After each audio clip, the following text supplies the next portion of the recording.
Well, now, Facebook says it has received more than 25,000 requests for data from the US and Canadian governments in the first half of 2013. The company's first published transparency report showed it received requests by both criminal and national security investigators, but it does not give further details about the requests. Facebook has reportedly prohibited by law from disclosing details of foreign intelligence and national security-related data demands it receives from the US government. The report comes as various internet and communications companies are under pressure following revelations by National Security Agency whistleblower Edward Snowden of a secret US spying program. Similar reports have also been published by other tech and internet firms, including Google, Microsoft and Twitter. Overall, government agents from 74 countries demanded information from Facebook. Press TV's Joshua Blakeney, our correspondent, joins me from Calgary. Joshua, many believe that these social networks were in essence founded on the basis of spying. And so how much have people come to realize this and be careful in their daily interactions?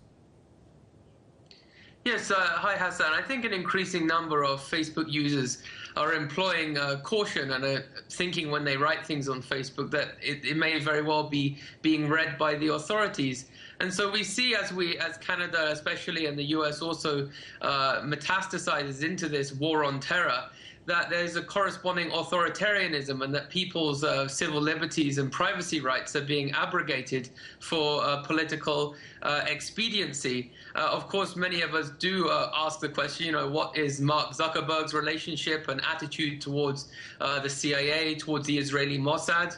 The founder of Facebook is a Jewish man.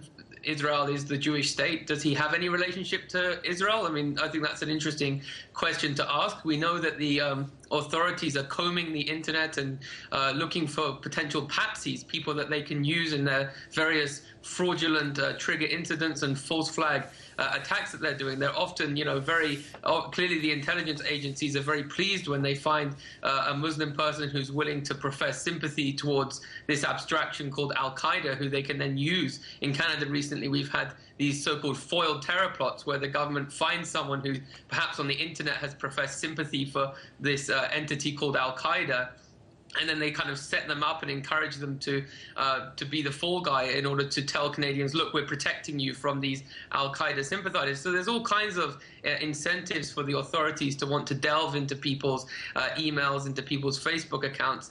And I think increasingly citizens are going to have to be judicious and cautious in order to prevent the authorities from violating their privacy.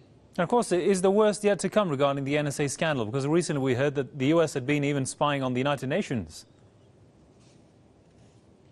Yes. Clearly, the internet, it's a kind of double-edged sword, isn't it? Because from the perspective of citizens, obviously, we can do things like this. We can communicate and transcend barriers. And many citizens have utilized, internet radio and Facebook in order to resist the encroaching police state in this country. But obviously, the other side of it, the flip side of it, is that the authorities do have access to, can use the internet for nefarious purposes. And yes, the United Nations can at times be a threat to the proponents of the war on terror. And yes, it would seem logical that they would want to spy on the United Nations, on certain people within the United Nations. And so whether it's at the macro level, whether it's among officials and international actors, or at a grassroots level, increasingly the internet appears to be being used to attack people's civil liberties and privacy.